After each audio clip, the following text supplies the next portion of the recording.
Alright, we're back out where we got 3 silvers the previous time. Merc, George quarter, and a young Lizzie dime. I thought I'd go through, there was sort of a concentrated area where those silvers came out. And I'm going to try gridding it in the opposite direction. And I'm already over one spot I've been over. But these things are deep and squeaky, and we just got one way down at the very bottom, a deep squeaker, and we got ourselves a young Liz.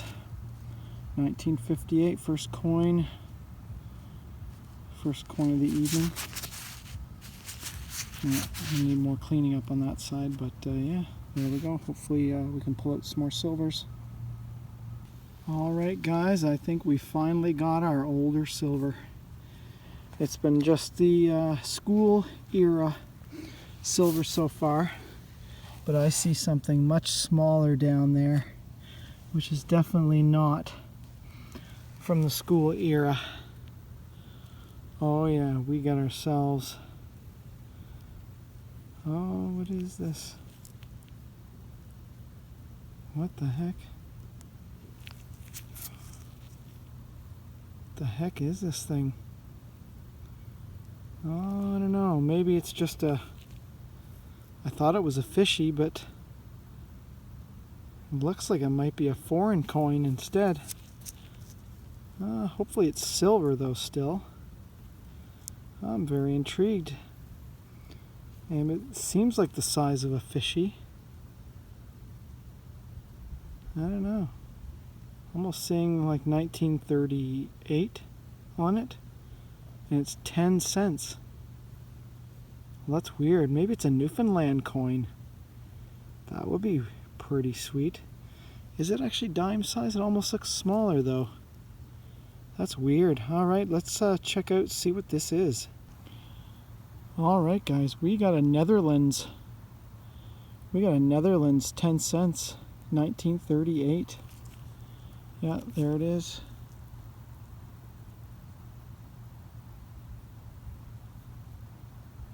Koning Nederlander. Yeah. Oh, that is super cool. Wow, that's very neat. We'll have to see what kind of silver content that is. It sure does seem like silver. That's wild though, holy. Very sweet. Well, I guess it's not a older silver, but yeah, I mean it looked like a fishy at first. I think it's, I don't know if it's the same value as a dime. Maybe this has a higher, maybe this is a 925. We'll have to check out when we get home and see what the silver content on that is. Very cool though. Alright, I guess it does pay to go over a spot again.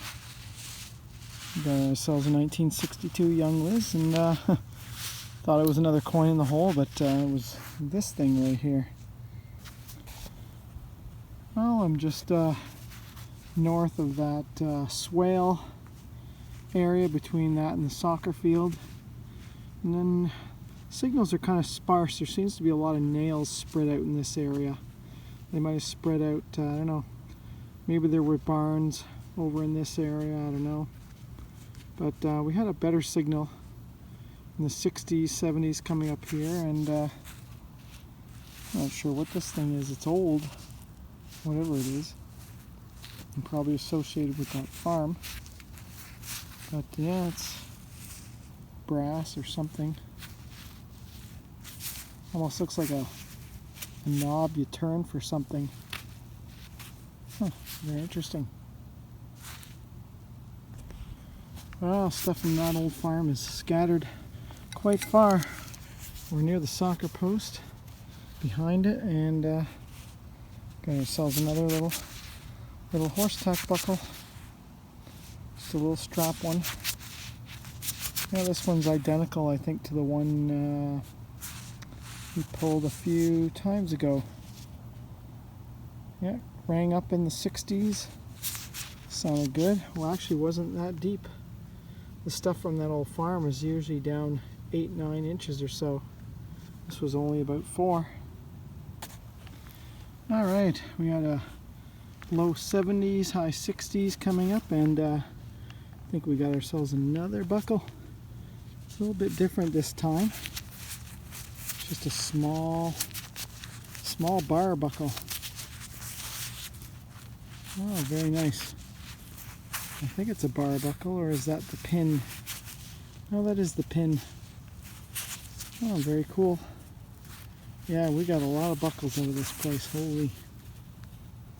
And not far from here, around when we first started doing around this spot, we had that brass, I guess like a Rains guide, or one of the ones that's sort of on a swivel, and that sucker was down super deep.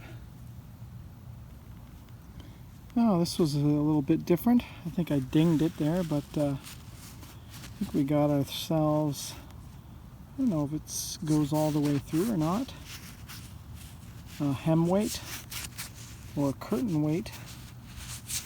But yeah, very cool. Don't often find those. Well, that's interesting. It was really squeaky and deep, but I don't think I've ever found part of a buckle. Guess this thing got dinged. I don't know what happened to it. Maybe when things got demolished and moved around, I guess. Oh, would have been a nice one. Alright, we had a key down about 6 inches, and then just a few feet over, got ourselves a young Lizzie. 1958. Pretty nice shape too. Nice and green. Don't really see that patina on the young Lizzies too much. Now this coin might go back to the farm because this thing looked like it was dropped brand new. Look at that. 1940. Beautiful KG6. Yeah, look at the patina on that. Quite nice.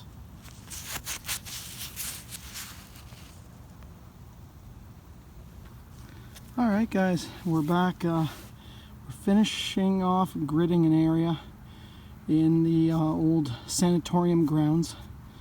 And this probably predates the sanatorium. We had a really strong signal coming up, like a 98, and it was way down there, pinpointer deep, and we got ourselves a nice buckle, nice old horse-tack buckle. Yeah, probably from when this was farmed way back in the day, probably from the 1800s, I'm thinking. Very nice.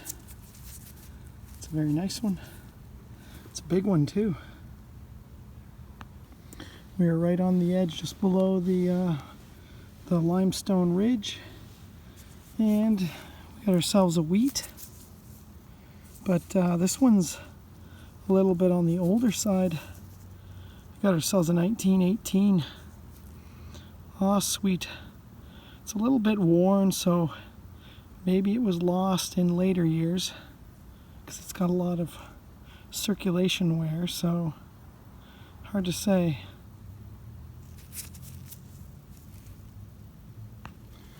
Well, we got a screaming signal down here at the base of the ridge, and there's a lot of stuff I think thrown in here. Trash. I dug up sheet tin, all stuff from probably the boiler, whatever else from that facility from way back in the day. And talk about getting the lead out.